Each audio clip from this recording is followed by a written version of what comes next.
One of the biggest things that determine the value of a city has to do with what is considered the community's cultural assets. And the same thing happens for the state level. The value of the state has to do with what is considered that state's unique cultural assets. And what people started to do was plot ways to give the advantage to themselves for ownership of the cultural assets.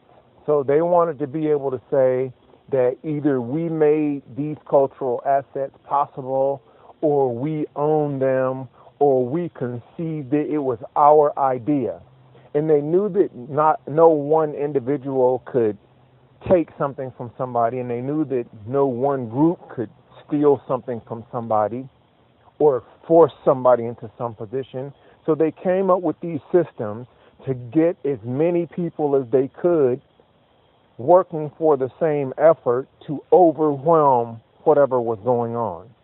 So it would be a collective group mentality, an involuntary investment made by the greater majority of the people using strength in numbers to take advantage of people. So say, for example, some one individual person comes up with this unique innovation, or they have a story surrounding them or their life that's sellable beyond the marketplace, and they have sole ownership and possession of their property. Well, how do people who want to take that from them and tell their version of that story or use it for their version of a cultural asset, how do they get access to that if it belongs to somebody else and they have no permission? Well, they can cause something to happen to a person, or they can come together with a group mentality that says, look, okay, everybody's going to get in on this together, and we're going to shut down this person's resources so they have no means for survival whatsoever unless they let us have them. And so you see people that end up broken, hopeless, spiritless, and taken advantage of. You see a lot of people have nervous breakdowns. You see a lot of people commit suicide. You see a lot of people go into these rage-driven retributions, similar to what Rusty Hauser did, and several other things like that. It's a mentality that they have here collectively. And what I found strange about it was the same thing that I found strange about a question I had for a lady who wrote about some lynchings in nearby Harris County. How do people who profess themselves people of faith, who go to church every week, saying that they're good people who live by God, how are they willing to engage collectively and hide these kinds of secrets from people every day and then continue to tell themselves that nothing is wrong with them and that they're actually being responsible through faith? Well, they can't. And it just goes to show you how the human condition and human nature can end up being something that disregards the intent and the purpose of everything, including faith, the law, and societal structure, for some type of personal motivation to take advantage of people. People have to remember that Georgia is basically one of the hubs of the most brutal system of involuntary servitude, slavery, in the history of the nation. They started it. They built the laws around it. Our Congress made it a national investment. This isn't something that somebody's making up. This isn't something somebody's trying to use as an excuse. This isn't something somebody's trying to use as a guilt system. This is the truth. This is the fact. And you still have these people in this psychology that believe that they're supposed to be in ownership of somebody. They could have used the same effort to empower the people who had the innovation, who had the gift, who had the intellectual property. But they want to take control of it, and they're saying that if you don't let us take advantage of you, if you don't let us exploit you, then we're either going to try to harm you or we're going to cut off all the resources from you. And fortunately, I had not let these people get into my life in any manner, had any control of any aspect of my life. And some of that had to be through some faith in divine intervention that I was not responsible for. I just know that I've lived my life as a private person. I didn't go out of my way to let people into places that they aren't supposed to be. And that's just my nature. And a lot of the most important things are things that had no material outward presence. So there are some things that they could never get to unless I release it from the inside of me as an individual. And so what happens when a bunch of people have made an involuntary investment in something intended to make somebody fail as a sellable story? People don't realize how much failure and tragedy sells in this country. You can come up with a terrible, negative tragedy or a loss or a failure and make it seem like, well, oh, it's because this person grew up poor, or it's because they were black, or it was because they were a raging alcoholic or an addict, or something that they'll come up with to say, well, this person was cut short because of this or that. They were blacklisted. They were this or that. Well, I was never counting on those groupings and associations. I had an opportunity to be a part of many of those things when I was younger, and I opted to go out and see what God intended for me to do as my own unique self and contribute to the society and the world in which I live, to share it with people. I was never under the impression or taught that I was supposed to say, hey, anybody who wants me, I'm yours. I was never put into the frame of mentality that I was supposed to be some type of indentured servant or involuntary servant of some kind. I grew up on basic principles of getting what you work for. And I found out that there were people and things and forces inhibiting your ability to be able to gain from what you work for.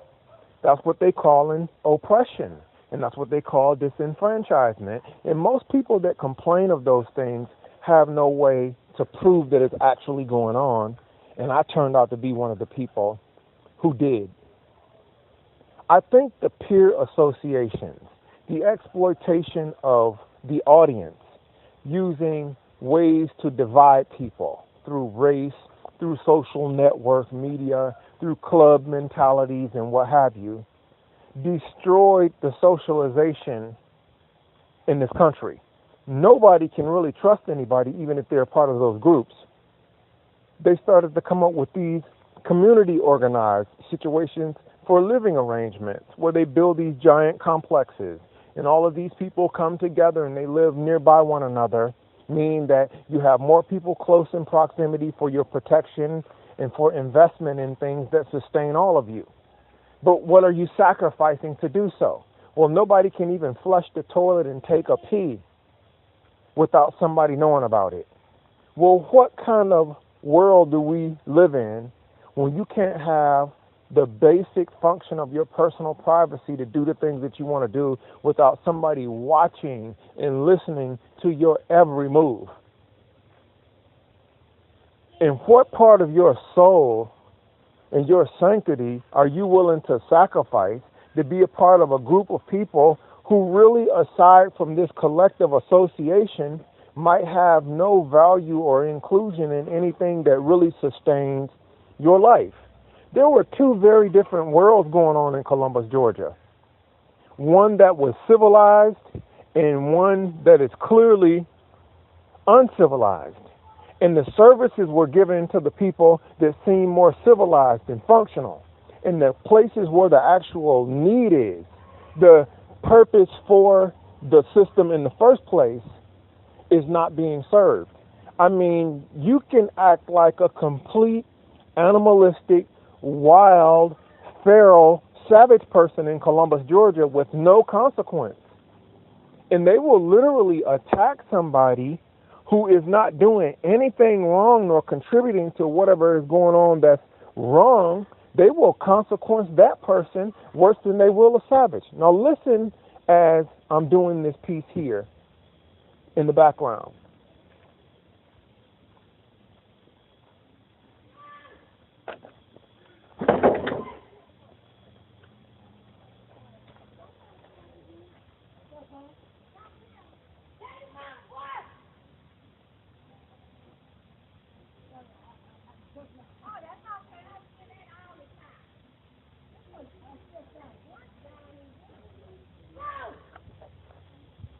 Now, who thinks that people have a standard of normal communication that is allowed to publicly disrupt a neighborhood in a manner where you can hear them speaking to 4 blocks away every day, all night long, in a drug or alcohol induced state of conscientiousness, where they would be acting like that whether they had sobriety or whether they were completely inebriated? Well, that's allowed to go on in Columbus, Georgia. As a matter of fact, if you call the police to come and do something about this type of public conduct, they will attack the people that called for the service and not do anything about these types of issues. So when you're talking about what deteriorates the value, when you're talking about what destroys what is considered to be the validity of a cultural asset, you can dictate some of that based upon what they're willing to invest in versus not invest in. What if the best things that are actually real cultural assets are not getting support? Well, something that's not a real cultural asset can look like it's more valuable than something that actually is, simply because they decided collectively, we're going to support this instead of that. And so when you have this type of disorganization, this type of poor oversight, this type of disregard for function in society, these things are going to happen. So when you're trying to figure out how somebody like me, as gifted as I am, ends up in the kinds of positions that I found myself in, they cause it here. They do it. I just simply did not let them. When they thought they were putting me into a position to destroy and ruin me, I decided to take exactly what they were doing and not only document it and show people not only what it was, but who was causing it, but I continued to pursue the work and the goals that I had been working on anyway. I was not able to invest in it in the manner that was necessary, that I wanted to. I could only do a little bit at a time based upon the conditions and circumstances, because there was constant interruption. There was constant attempts to derail. There was constant attempts to try to criminalize me and scandalize me. And ultimately, they were just trying to take away the value of what I am as a cultural asset by trying to disparage me, trying to make me look bad, trying to make me seem like something was wrong or that there was a threat. And I'm not the only person they've done it to. They've done this stuff historically to many people. I just happen to be the person that not only knew what it was, but I did something about it. And I didn't tell them what I was going to do. I did not protest. I did not make a bunch of disturbance that was unnecessary. I let them treat me like they thought me to be. I let them do what they thought they were successful at when they destroyed everybody else. Look at the case of Lance Brown. Look at the case of Ed Pasucci. Look at the case of Mildred Upshaw. Look at the case of George Smith. These cases indicate to you clearly that this had been going on a long time. Look at the case of Frank Cook and the woman that they called Mary, who sat in the park 24 hours a day. She went through a bad divorce and had a nervous breakdown, and she slept in the park 24 hours a day in danger, trying to find some kind of way to not give up. And I would go over to her and I would give her food and milk and whatever she would ask for each day, and people helped her survive until they figured out how to get her back into her normalcy. They invested culturally in poverty to keep class separation going here. The documents that you will see attached with this information will show you clearly they had to have planned it. They had to have invested in it. Because part of how you seek funding, part of how you justify the systems that you have, including safety and social welfare, has to do with poverty. The whole government, to be perfectly honest with you, is primarily driven to keep a social balance, to make sure the needs of those who are less fortunate are served. See, the people who have everything already, they don't have any worries. The biggest battles they have are trying to figure out why they have to feel they have to pay so much to the people who haven't put in what they have put in terms of investment value as a cultural asset to the country. Why they have to pay for the poor people, so to speak. Why they have to pay more taxes and things like that. But the people who actually have the need, the people who are disparaged, the people who are marginalized, the people who make the primary use of the safety system and the court system necessary, the people who make the Department of Health and Human Services, which is for the social welfare of the people of the nation, necessary, are the people who have less. And so what they did was invested in poverty so that they would have a way to justifiably gentrify for redevelopment. See, the people that were poor were already down anyway. They didn't have anything. And so how do you get access to the value that can be gained if that property or that land is restored if you have people living there who aren't contributing to it? Well, they were finding ways to repopulate, to gentrify. You can kill people. You can wait till they get older. You can force them out of their places like they did down at BTW and rebuild on top of them and make them go somewhere else whether they want to or not. These are the kinds of things that they were doing because the plan that they had did not include the people. The plan that they had was a plan that they made from the inside for their own side of the population, and everybody else was going to be used as a cultural commodity.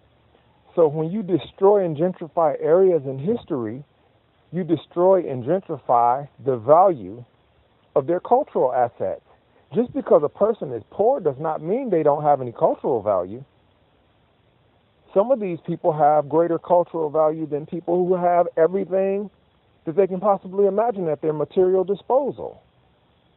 And so who gets access to their cultural value if they get wiped out, forced out, displaced, forced into homelessness or sickness or what have you? Whoever gets that land, whoever gets that property. And that's what my piece on eminent domain and public property was about.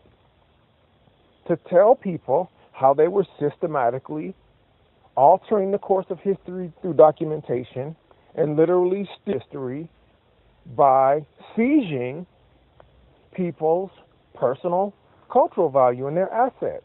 And people who are low educated and people who didn't really care about those things in the first place, they might not even know their own cultural value in the first place. And so how do you take advantage of somebody who didn't even know they had it in the first place? And then they get caught up in that game and what have you. Well, I didn't worry about all that. I know what I was responsible for. I know what my value was. I know what the value of my family is, despite the fact that my family does not know their own cultural value. And I said, well, what do I have to do to take inventory of this, to get control of it, so that we can get some benefit of it, or we'll just return back to being in the position we were in when we were first conceived as slaves in the state of Georgia. So what they did was try to gang up and depict me as a public martyr. The same kinds of things they did to people like Martin Luther King or any other people who had a strong position and a cultural voice, who was educated, who had the potential to get people's attention. But this time it was different because black people became equally predatory against members of their own race in pursuit of the value of cultural assets, because they knew that the marketplace was moving towards a position where they could sell the value of black cultural assets for personal material gain. And basically, it seemed, from what I could conclude, that if you were not willing to let them exploit you, then they were saying, well, you're not with us. We're against you. And so now you have people with the obstacles of not only the status quo oppression, now you've got same race oppression going on at the same time. And a lot of people broke down from it. They went crazy. They had a nervous breakdown. They went into a violent driven rage or whatever would be what led to their downfall. But they would end up systemized, institutionalized, even criminalized and demonized. And then what happens then? Now, mind you, while all this is going on, the faith system is at play. And for what I'm describing to be possible, people that go to the churches that sustain the religious system had to have been involved. And how do you explain how people who profess themselves as faithful and devoted to God would contribute to public harm and social harm in this manner when the whole purpose and function of the church is to do the opposite? So it lets you know that it was and is complete chaos. And so I wrote a journalist one time and I asked one question: can a whole town be crazy? And I didn't say that to the effect that I'm saying that every single individual is functioning corruptly or insane. But if the general population has a set of values, ideologies, and beliefs that are clearly self-defeating, where the goals are not realistically being met as they are being depicted, and you continue to chase your tail, something's got to be wrong. If you invest in harm and then expect for something that's not harmful to come as a result, you've got to be crazy. If you see that there is trouble, if you see that there's injustice, if you see there are discrepancies and disparities, and you ignore it, something's got to be wrong with you. If you see a problem and you step past it or you contribute to worsening it, and you're in a public position of service and responsibility where you've been elected or appointed or what have you that led you there, and you don't do what you're supposed to, something's got to be wrong with you. If you are framing people in injustice, if you are giving disparate sentences, if you have a system where you're not serving one part of the social population and then you're claiming you don't know why the ills of society are taking place, something has got to be wrong with you. If you're going out and injuring people or attacking people or going into human predation against people that you don't know, who haven't done anything wrong, who doesn't owe you anything, who doesn't want anything from you, something's got to be wrong with you. The state of Georgia is being sued right now because systems so that people who have cognitive limitations or impairments or who have special needs for education are segregated from the general population and treated like basically a sick population. They're being sued. What kind of place conscientiously, willfully puts people who are already in trouble in that type of position? Now, they had an alternative school here at Daniel Middle School, which used to be a regular functional school, one of the best and most well-known schools here in Columbus, Georgia. And they turned it into an alternative school where they put the people, where they segregate the people who don't seem to be able to function in the regular school system. They were doing the same thing here, and they ended up closing the school down so that they could invest in allowing Walmart, a store chain, to invest on that property, trying to figure out a way to generate economics to offset the financial crisis that the community was going through. So let's just say they were making incredible strides forward, but getting nowhere because the same problems that persisted and that were there before they made the investment were never addressed and confronted. And so they got mad with me because they were treating people like human stock. They had plotted out and mapped out how they were going to use people's cultural assets and cultural value to sell it for movie depictions, for publishing, for innovations, and other forms of cultural asset that can turn over a profit and generate enough interest to make people want to be able to come here and find out more about it. And some of that was built on the fact that there were incredible pioneers who were already here from the past, who blazed the trail to show that some type of innovation that could touch the whole world could come out of a place like this. But they don't really know how that happened. They don't really know what it took. It seems like a bunch of people who were just saying, all right, this person did something incredible. Now, how can we get something for what they achieved? And so you saw all of these battles over estates and probate-related issues and people fighting over insurance and heirlooms and inheritances and all of this kind of stuff simultaneously, while people were looking for family history and genealogy, genetics, DNA, lineage, heritage, and what have you. And all of this was going on simultaneously. And little old Reggie, who was not trying to go too far, too fast, but with big aspirations that I wanted to make sure were attainable and that I was qualified to live up to, did something that they said was impossible for somebody to do coming from a small community like this. And they wanted so badly to either own it or interfere with it to stop what was natural that they could take no ownership of. They were willing to try to disparage me and ruin me if they thought they could have. So I had taken control of my personal information and started to solidify my own identity in a manner where whatever they were claiming, whatever they tried to use their collectives to do to overwhelm, would have no credence if people simply saw the fact.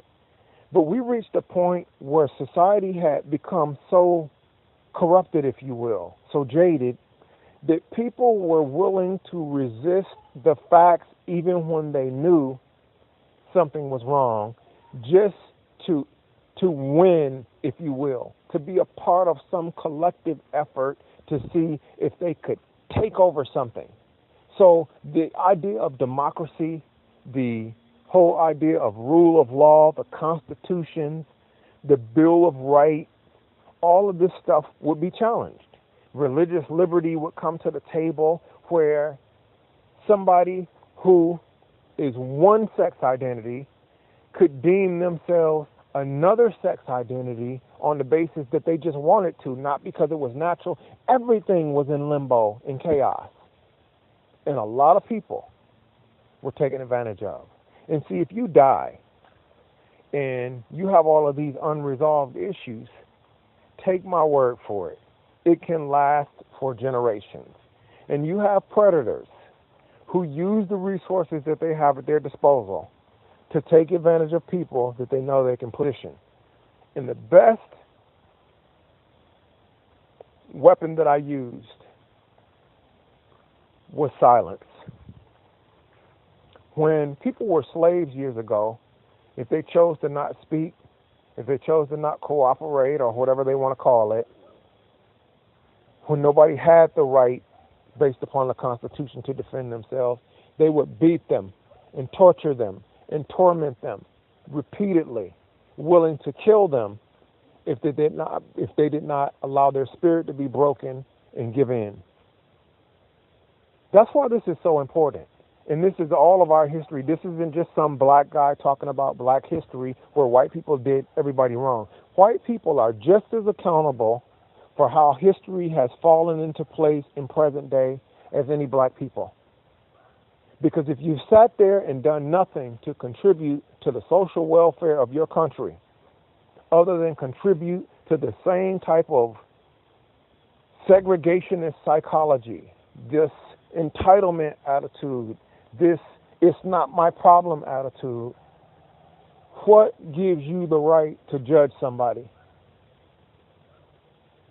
And so basically, I did something about it.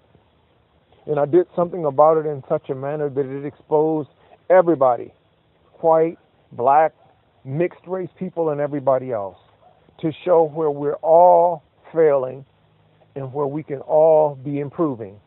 Because I'm certainly by far not the only person that has had these experiences. Every now and then, God brings people along in history who can actually validate what's known. I did mine in a way and handle things in a way where not even the government could take away the credence, because they used to overwhelm people too.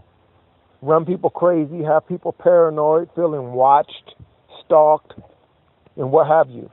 End up in a position where people like John Nash from A Beautiful Mind and The Aviator and The Matrix and all of these movies about the mind breaking down that came into Hollywood. Hollywood plays a significant role in these things. But when you guys find out what the underlying motivation was, which I have not mentioned yet, you'll be very shocked. Because a person can be way more valuable than anybody can imagine in simply being held down, held back, and held out. Most people that judge people, most people that mistreat people, don't even know the people that they do that to. And if that isn't some form or degree of insanity, if that doesn't mean that you're bad crazy in some kind of way, tell me exactly what that means and what that is. And keep in mind before I close that it wasn't me walking around looking for everybody and following people around and judging people. This collective of people targeted me. They could have just left me alone. I was minding my own business. I was doing my thing just like I am now. But because they had no control over it, because they couldn't take advantage of anybody willfully, because they were not allowed to lie and intimidate, we can see what they're capable of. But I did everything that I did on the principles of faith, in spite of how controversial any of it may seem to some people. I did what God intended for me to do, to make the society and the world in which I live better, and to make sure that people of color and everybody else were accounted for properly from a historic context. My history is American history. My history is black history. My history is white history. My history is history, period, for the world history. And so when they come across something that they said wasn't possible, that they have no earthly definition for, that they can't explain or justify, what do? I mean, the statisticians and the prognosticators said I couldn't be this person. They said I couldn't do what I'm doing.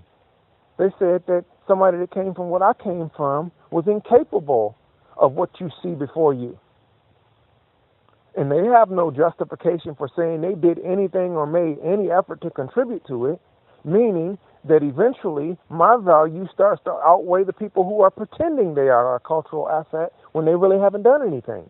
A lot of people achieve for doing nothing. They can't really show you anything that they actually did other than figure out how to manipulate people out of their resources and get enough money to make it look like they were doing far more than they actually did. And I'm not trying to undermine anybody, because some people that do very well work very hard. But a lot of people succeed because they were people who inherited something, for example. And what do they use their inheritance to do? Take other people's inheritances. So before you judge somebody, make sure you look and check for facts, because you might be completely being misled about what's actually taking place versus what it appears as.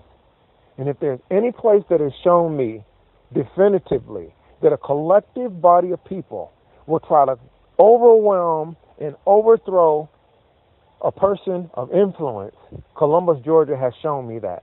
I never thought I could see the government, the legal system, the law enforcement system, the faith system, and the social community try to come together collectively against somebody who did absolutely nothing wrong.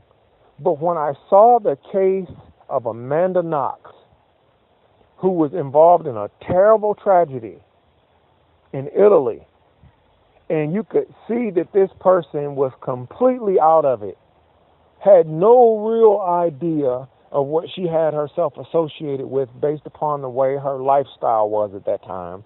And they put her into a position where she appeared to be a witch, and we saw an outright world-level manhunt, witch hunt to crucify this young white female in front of everybody. And I learned something from that. It validated that exactly what I'm describing to you can happen, and it has actually happened to a lot of people. But some people ended up being assassinated, some people ended up going crazy, some people ended up dying, some people ended up in these situations where some other form of destruction would come to them, leaving it all as a mystery. Some people were said to have overdosed and all kinds of stuff, trying to find a way to escape this kind of madness. So, what does this tell us about what's going on in reality versus the way it's being depicted? And I think we need to be looking much more carefully and much more deeply at our contribution to the things that destroy society. If you harm people, you harm society. And why isn't the same effort being made for the real threats, for the people and the things that really do injure society? Why aren't they investing the same thing into that as going on these public witch hunts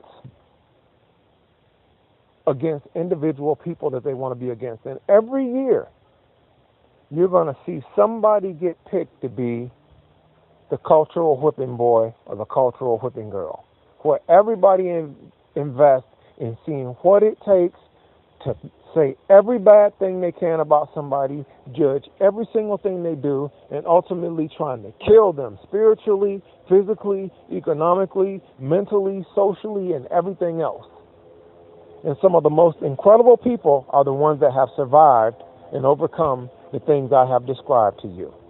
Thank you very much for taking your time to listen, because this kind of insight is what gives you clarity not only into the person that provided the information, but perhaps it'll give you insight into what's going on with other people in society who are misunderstood or who you have confusion about. Something caused everything that's wrong. I'm going to say that again. Something caused everything that's wrong. There's some contribution to everything wrong, and you need to find out who's making that contribution, who's the cause of what goes wrong rather than right. The same amount of energy that it takes to harm somebody is the same amount of energy it takes to empower somebody. And why do some people, why have we become so comfortable as a society that's willing to harm the innocent in the way that we are? Why are we so fascinated by becoming fixed and obsessed on injustice, even as we contribute to knowing that somebody may be being harmed by our obsession with what's wrong? Why do so many people judge other people who don't actually do anything to help the people that they judge? I mean, something is functionally wrong about the human condition now. And that's not my individual problem to solve.